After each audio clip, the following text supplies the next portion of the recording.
علی نبیکم بخیر اعمالکم وازکاها عند ملککم وارفعها فی درجاتکم وخیر لکم من انفاق الذهب والورق وخیر لکم من ان تلقوا عدوکم فتضربوا اعناقهم ويضربوا اعناقكم قالوا بلى قال ذكر الله رواه مالك واحمد والترمذي وابن ماجہ الا ان مالکا وقفه على ابی درداء۔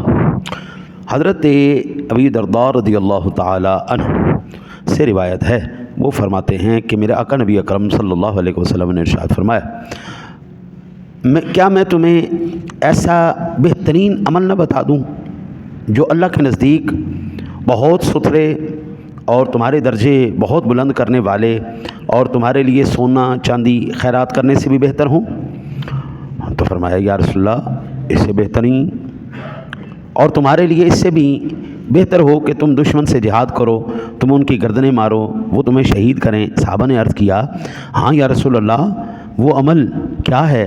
میرے آقا نبی اکرم صلی اللہ علیہ وسلم نے ارشاد فرمایا، وہ اللہ کا ذکر ہے، وہ اللہ کا ذکر ہے۔ یہ تمام اعمال سے بہترین عمل اللہ وحدہ لا شریک کا ذکر ہے۔ عبادت کی دو قسمیں ہیں، عبادت کی دو قسمیں، ایک عبادت ہے بدنی، ایک ہے مالی۔ یہ آپ نے نماز پڑھی، یہ کون سی عبادت ہے؟ بدنی عبادت۔ نماز آپ نے پڑھی، یہ کون سی عبادت ہے؟ ایک ہے مالی عبادت، زکوٰۃ دینا، خیرات دینا، صدقہ کرنا، ایک دونوں کا مجموعہ ہے، بدنی بھی ہے مالی بھی ہے۔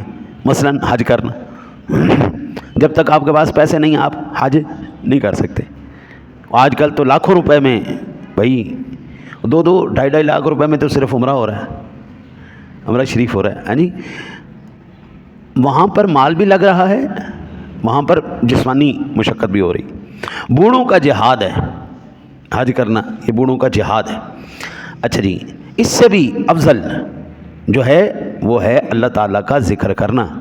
اب یہاں پر نہ بلکہ اس کو ہم بدنی عبادت ہی کہہ سکتے ہیں، کیونکہ زبانی ذکر کیا جاتا ہے، اللہ کا ذکر زبانی ہے، یہ بدنی ہی ہوگا، ہم بول رہے ہیں، پیسہ تو ہمارا اس میں خرچ ہو نہیں رہا۔ اور ہر عمل جو بھی ہے وہ ہمارا واسطے کے ذریعے سے اللہ تک پہنچتا ہے۔ فرشتے ہمارا اعمال لے کے جاتے، کرامن کاتبین یعلمون ما تفعلون، جو ہمارے کندھوں پر بیٹھے ہوئے فرشتے ہیں وہ ہمارے اعمال لکھ رہے ہوتے ہیں، آج اس نے یہ کام کیا، آج یہ کام کیا، یہ سارے پیش ہوتے ہیں اللہ کی بارگاہ۔ اللہ کا ذکر ڈائریکٹ اللہ کی ذات تک پہنچتا ہے، اس کے لیے کسی واسطے کی ضرورت نہیں، وہ بلا واسطہ اللہ وحدہ لا شریک کی ذات تک پہنچ۔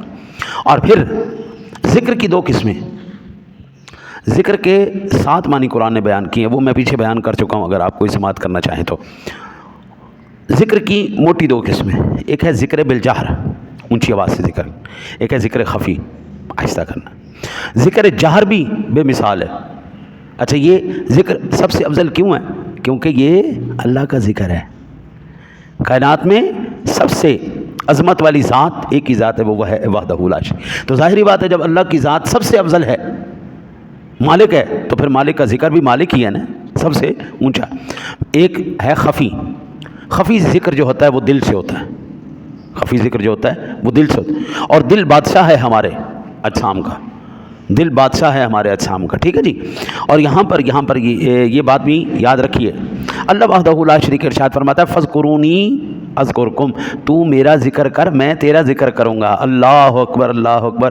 ہم تو بندے ہیں، ہم تو گناہ گار ہیں، ہم تو اس کی مخلوق ہیں، ہم تو ذکر کریں گے ہی کریں گے، ہماری نجات کے لیے یہ تو لازمی ہے، لیکن یار شان دیکھ، تیرا رب تیرا ذکر کر رہا ہے۔ حضرت جی، یہ بہت بڑی بات ہے، یہ کوئی معمولی بات نہیں کہ تیرا رب تیرا ذکر کرے، اور یہ قرآن کہہ رہا ہے، فاذکرونی اذکرکم، تو میرا ذکر کر میں تیرا ذکر کروں گا، تیرے چرچے کروں گا۔ حضرات اولیاء اللہ اس وقت پوری دنیا کے اندر، دلوں کے اندر راج کیوں کر رہے ہیں؟ آسان سی بات ہے جی، جب بندہ اللہ کا ذکر کرتا ہے تو اللہ تعالیٰ سے محبت کرتا ہے، جو اللہ سے محبت کرتا ہے اللہ بھی اس سے، جب اللہ محبت کرنا شروع فرما دے، جب اللہ کسی بندے سے محبت فرمائے تو حضرت پھر یہ یاد رکھیے، پھر وہ اکیلا محبت نہیں کرتا، وہ آسمان دنیا کے سارے فرشتوں کو حکم فرماتا ہے، اللہ اسے محبت کرتا ہے تم بھی اسے محبت کرو۔ جب اللہ وحدہ لا شریک کا بندہ بن جائے، اس کا محبوب بن جائے، تو اللہ ارشاد فرماتا ہے، وہ بندہ خدا صرف میں ہی محبت تجھ سے نہیں کرتا، میرے فرشتے نہیں کرتے، اب دنیا کے دلوں میں جا کے ایک ایک بندے کے دل میں ڈال، یہ اللہ سے محبت کرتا ہے تو بھی اللہ سے محبت۔ تم اس سے محبت کرو، یہ اللہ سے محبت کرتا ہے، تم اس اب ایمان سے بتائیے. ہم حضور سیدی داتا علی حجویری رحمۃ اللہ تعالیٰ علیہ سے، حضور بابا فرید گنج شکر سے، حضور میاں میر رحمۃ اللہ تعالیٰ علیہ سے، حضور سیدی خواجہ غریب النواز معین الدین چشتی اجمیری رحمۃ اللہ تعالیٰ علیہ سے، ان ہستیوں سے آج ہم کیوں محبت کرتے ہیں؟ حضرات اولیاء حضور سیدی غوث اعظم سے محبت کیوں کرتے ہیں؟ ہر مہینے ہم ان کے صلہ ثواب کے لیے محافل کا انعقاد کرتے ہیں، ہم کیوں کرتے ہیں؟ دلوں کے اندر محبت ڈالنا میرے رب کا کام ہے. میرے رب نے دلوں کے اندر محبت ڈال دی. اب دنیا کے اندر جو جتنا مرضی شور مچاتا جائے، جتنا مرضی کوئی کہتا رہے، حضرت صاحب ان کی محبت دلوں سے نہیں نکلنے والی. سادہ سی بات ہے یار. انہوں نے جتنی ان کی زندگی تھی انہوں نے اللہ کا ذکر کیا. اب میرا رب سونا جب تک دنیا کی زندگی ہے، رب سونا ان کی محبت پیدا کرتا رہے. حضور سے اپنا حضور داتا علی حجویری رحمۃ اللہ تعالیٰ علیہ کو 980 سال، تقریباً 1000 سال ہو گئے. آج بھی دنیا ان کے دربار پہ جاتی ہے یا نہیں جاتی؟ یعنی آپ اندازہ کریں یار، جدھر بھی آپ چلے جائیں، جو بھی اللہ والا ہے اس نے اپنی فانی زندگی تک اللہ کا ذکر کیا ہے. اب یہ دنیا فانی جب تک رہے گی، میرا رب ان کے چرچے فرماتا رہے گا. حضرت یاد رکھیے، 3 عبادات ایسی ہیں جو کسی بھی صورت میں ریجیکٹ نہیں ہوتی، اللہ قبول فرماتا ہے اپنے فضل سے. ٹھیک ہے نا؟ پہلا ہے قرآن پاک کی تلاوت. تلاوت اللہ اسی کو توفیق دیتا ہے جس سے چاہتا ہے رب کہ اس کی زبان سے میں اپنا ذکر سنوں. یہ اس کی توفیق ہوتی ہے. ہاں ہزاروں مسلمان ہیں لیکن قرآن نہیں صحیح پڑھنا جانتے. عمریں گزر جاتی ہیں جناب، نہیں قرآن پڑھنا صحیح آتا. دوسرا، حضور جناب رسالت مآب صلی اللہ علیہ وسلم کی ذات گرامی پر درود پاک پڑھنا. درود پاک ہر بندہ نہیں پڑھ سکتا، اللہ جس کو توفیق دیتا ہے وہی حضور پر درود پڑھتا ہے. اب ایمان سے بتائیں، جب آپ جناب رسالت مآب صدر کائنات فخر موجودات پر آپ درود پڑھیں گے تو کیا اللہ آپ کو محروم رکھے گا؟ یعنی اس کا مطلب یہ ہوا، کریموں کے لیے بندہ اگر کوئی بلندی کی دعا بھی کرتا ہے، درود دراصل حضور کے درجات کی بلندی کی دعا ہے.